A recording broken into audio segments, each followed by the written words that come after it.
y también interviniendo temprano. En todo ser vivo, aprender es un proceso consustancial con asomar al mundo por primera vez.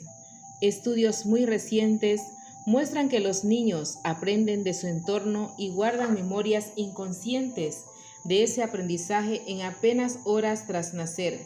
Precisamente, los primeros años de ese acelerado proceso que es la adquisición de emoción, sentimientos, conocimiento, lenguaje, son el periodo de desarrollo que mayor atención está recibiendo de la neurociencia y la psicología cognitiva y también en parte de las ciencias sociales, porque es cada vez más obvio que durante este periodo se sientan las bases sólidas para la educación y sus consecuencias para el futuro de la persona.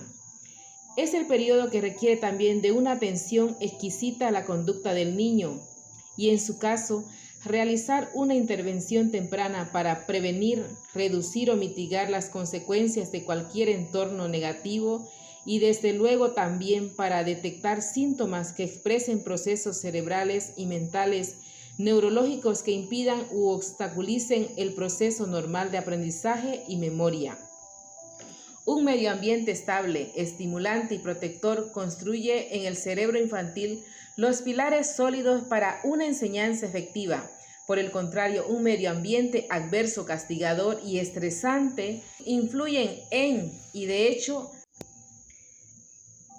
impide el normal desarrollo de los circuitos cerebrales que permiten ese aprendizaje normal. Empieza a hacer conocimiento experimental y clínico acerca de, por ejemplo, los efectos de un medio ambiente estresante, familiar, social en el desarrollo normal del cerebro de los niños, entre los que se encuentran el aumento constante de hormonas como el cortisol y sus efectos neuronales negativos en el hipocampo, área clave de los procesos de aprendizajes y memoria. Está claro que amenazas constantes y de cualquier tipo sobre el niño y que éste no pueda controlar de ninguna manera, bien sea porque vienen infligidas por los padres o porque el niño no tiene un padre y una madre que les sirvan de paraguas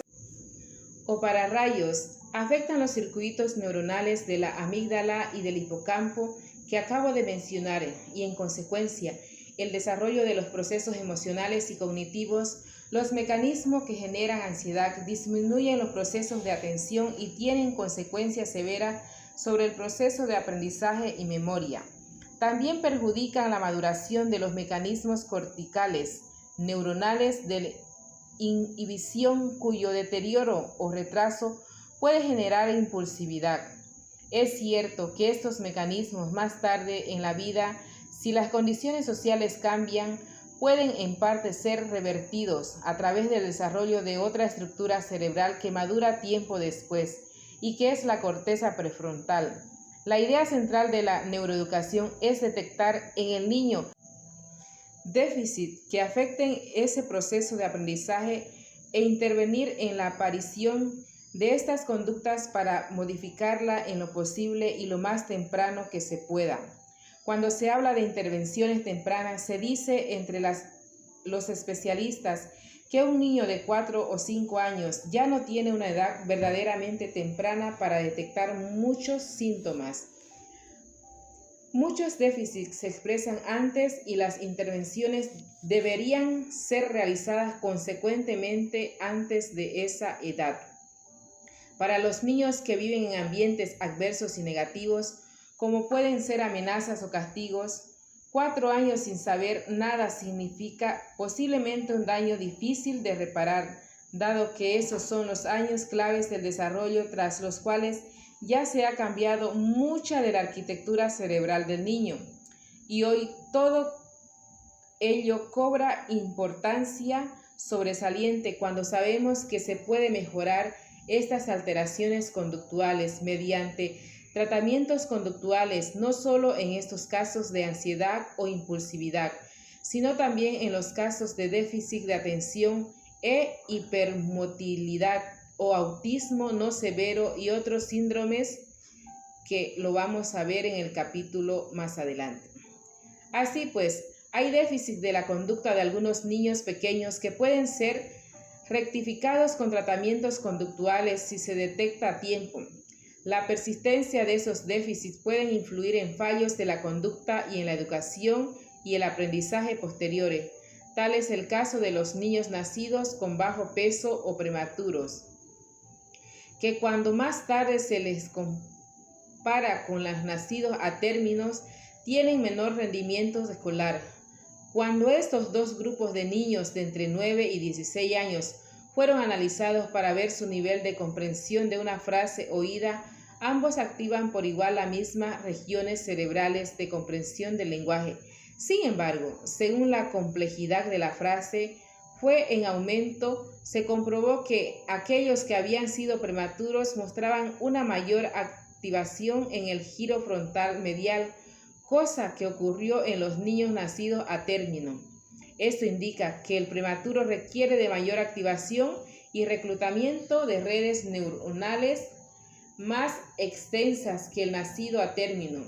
y nos llevaría a la idea de que en el nacido prematuro subsisten efectos que, aun cuando fueran sutiles en la condición de la rutina de la enseñanza en el colegio, bien podrían ponerse de manifiesto más tarde de una forma importante cuando las exigencias aumentaran y el enfrentarse con tareas intelectuales en su vida profesional futura. También, otro estudio ha demostrado que un grupo de niños con bajo peso al nacer presentó después dificultades en el aprendizaje de la aritmética, déficit que se correlaciona con una reducción del tamaño del surco intraparietal izquierdo, área que, como acabamos de mencionar, está relacionada muy específicamente con las capacidades para la estimación de cantidades. Estos fallos del desarrollo, si se hubiera detectado en los niños de modo temprano, podrían haber sido objeto de tratamiento por entrenamiento conductual. Todo esto también deja entrever la importancia de la educación individualizada si se encontraran las fórmulas que permitieran que hacerlo fuera económicamente rentable a la sociedad. De hecho, ya hay algunos modelos económicos que, aun cuando todavía en discusión, proponen que cuanto más inversión se haga en la educación en los años tempranos, mayor será el retorno de beneficio a la sociedad y más rico será ese país cara al futuro. Este es un punto hoy abierto en los países más adelantados y que comienzan a ser de importancia capital, de modo que hay una llamada muy actual que se expresa en esta nueva perspectiva neuroeducativa para intervenir de forma activa, prevenir o reducir todo afecto negativo sobre el cerebro de los niños en desarrollo. Y ello requiere ser consciente de esta situación e instrumentarla en lo familiar, lo social y lo político, a través de neutralizar dicho efecto negativo en lo posible, a nivel de los padres y de la ayuda social en los colegios y el trabajo de potenciales nuevos neuroeducadores. De esto último también se habla en el capítulo 21 de este mismo libro, y lo mismo podríamos señalar en niños sin déficit algunos para la enseñanza, en relación con la memoria de la lectura, la escritura o las matemáticas. En el capítulo anterior ya señalamos las capacidades de estimar grande y pequeño y que aparecen muy pronto en los niños, pues bien, está claro y todo el mundo lo sabe por evidente que hay otras capacidades matemáticas que son de aparición mucho más tardía, como calcular con exactitud magnitudes, es decir, la aritmética. Y resulta curioso que estos dos tipos de habilidades matemáticas tengan sustratos y localización diferente en el cerebro. La primera capacidad para estimar y obtener un resultado aproximado, pero no exacto, por ejemplo, estimar si 10 es más grande que 2, se relaciona con estímulos visoespaciales. Estoy viendo un montón de cosas más grandes que otro montón de las mismas cosas que también veo. Y depende de la activación de redes neuronales localizadas en parte en ambos lóbulos parietales y de forma más específica en el surco intraparietal, en tanto que la segunda, la habilidad para realizar un cálculo matemático exacto, está relacionada precisamente con las redes neuronales sociales al lenguaje y por consiguiente son estas áreas del lenguaje localizadas principalmente en la corteza frontal izquierda las responsables de estas funciones. Es a partir de estos hallazgos extraídos de la psicología, la neurociencia cognitiva y la neuropatología que siempre han dejado perplejos tanto a psicólogos como a maestros, de donde surgen las preguntas más actuales acerca de la enseñanza en la escuela. Déjenme que en este contexto de las matemáticas apunte algunas preguntas, por ejemplo, ¿qué combinación de los dos códigos matemáticos produce los talentos matemáticos más genuinos? ¿Podrían estos conocimientos ayudar a diseñar métodos capaces de ayudar y mejorar el estudio de la matemática? ¿Podrían estos y otros muchos hallazgos ayudar a niños con déficit en sus primeros pasos con la matemática? Sin duda, se abre un nuevo desafío intelectual constante.